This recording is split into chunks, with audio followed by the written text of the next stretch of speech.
ನಾಳೆ ಅಯೋಧ್ಯೆಯಲ್ಲಿ ಬಾಲರಾಮನ ಪ್ರಾಣ ಪ್ರತಿಷ್ಠಾಪನೆಯ ಆಗಲಿದ್ದು ಕಾಶಿ ಸೇರಿ ಹಲವು ರಾಜ್ಯಗಳ ಪಂಡಿತರಿಂದ ವಿಧಿವಿಧಾನ ಕಾರ್ಯಗಳು ನೆರವೇರಲಿದೆ. ಬಾಲರಾಮನ ಪ್ರತಿಷ್ಠಾಪನೆಯ ಬಳಿಕ ಜನವರಿ 23ರಂದು ಭಕ್ತರಿಗೆ ದರ್ಶನ ಭಾಗ್ಯ ಸಿಗಲಿದೆ.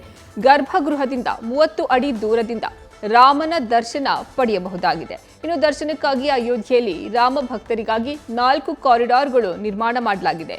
ಇನ್ನು ದೇಶದ 5 ಲಕ್ಷ ಗ್ರಾಮಗಳಲ್ಲಿ ಪ್ರಾಣ ಪ್ರತಿಷ್ಠಾಪನೆ ನೇರ ಪ್ರಸಾರಕ್ಕೆ ವ್ಯವಸ್ಥೆಯನ್ನ ಮಾಡಲಾಗಿದೆ. ಸುಮಾರು 6ರಿಂದ 7 ದಶಕಗಳ ಕಾಲ ಹೋರಾಟ, ಭಕ್ತರ ಕನಸು ನಾಳೆ ನನಸಾಗಲಿದೆ. ಹಾಗಾದ್ರೆ ರಾಮನ ದರ್ಶನ ಹೇಗೆ ಮಾಡೋದು, ಯಾವ ರೀತಿ ವ್ಯವಸ್ಥೆಯನ್ನ ಮಾಡಲಾಗಿದೆ, ಈ ಕುರಿತು ಅಯೋಧ್ಯೆಯಿಂದಲೇ ನಮ್ಮ ಪ್ರತಿನಿಧಿ ಚಂದ್ರಮೋಹನ್ ನೀಡಿರುವ ಪ್ರತ್ಯಕ್ಷ ವರದಿ ನೋಡೋಣ. ನ್ಯೂಸ್ ಫಸ್ಟ್ ಕನ್ನಡ ತಂಡ ಈಗ ಅಯೋಧ್ಯೆಯ ರಾಮ ಮಂದಿರದಲ್ಲಿದೆ. ನನ್ನ ಹಿಂಭಾಗದಲ್ಲಿ ಇರೋದೇ ಅಯೋಧ್ಯೆಯ ರಾಮ ಮಂದಿರ. ರಾಮ ಮಂದಿರದ ನೆಲಮಹಡಿಯ ನಿರ್ಮಾಣ ಕಾರ್ಯ ಈಗ ಬಹುತೇಕ ಮುಕ್ತಾಯ ಆಗಿದೆ. ನೆಲಮಹಡಿಯ ಗರ್ಭಗೃಹದಲ್ಲಿ ಜನವರಿ 27ನೇ ತಾರೀಕು ರಾಮ್ಲಲ್ಲಾ ಪ್ರಾಣ ಪ್ರತಿಷ್ಠಾಪನೆ ನಡೆಯಲಿದೆ.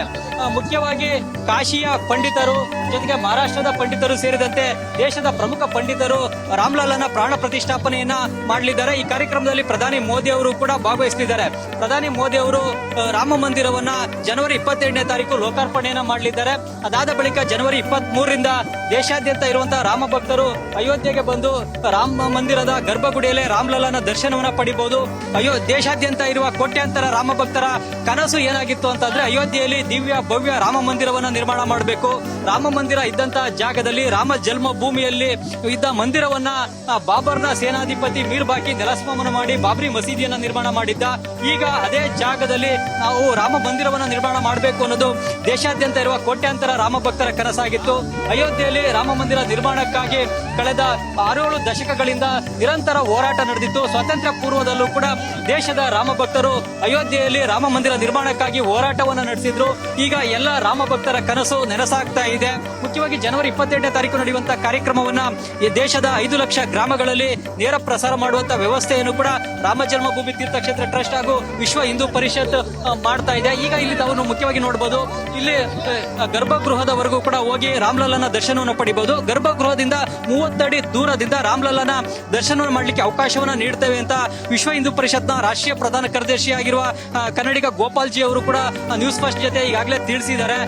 ಜನರು ಬಂದು ರಾಮ್ಲಲ್ಲನ ಗರ್ಭಗುಡಿದಲ್ಲೇ ದರ್ಶನವನ್ನು ಪಡಲಿಕ್ಕೆ ಬೇಕಾದಂತ ವ್ಯವಸ್ಥೆಯನ್ನ ಮಾಡ್ತಾ ಇದೆ.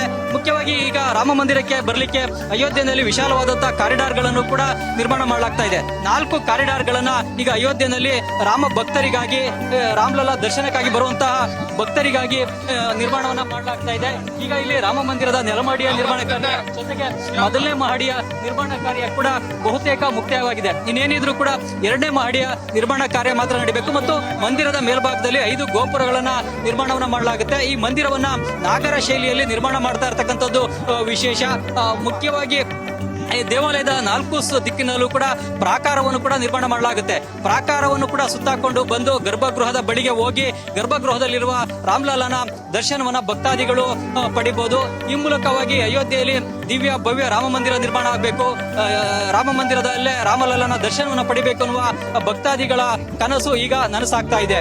ಕ್ಯಾಮರಾಮನ್ ರಘು ಜೊತೆ ಚಂದ್ರಮೋಹನ್, ನ್ಯೂಸ್ ಫಸ್ಟ್, ಅಯೋಧ್ಯೆ ರಾಮ ಮಂದಿರ ನಿರ್ಮಾಣ ಸ್ಥಳದಿಂದ. ನ್ಯೂಸ್ ಫಸ್ಟ್ ನಿರ್ಭೀತಿಯಿಂದ ನಿಮ್ಮ ಪರವಾಗಿ.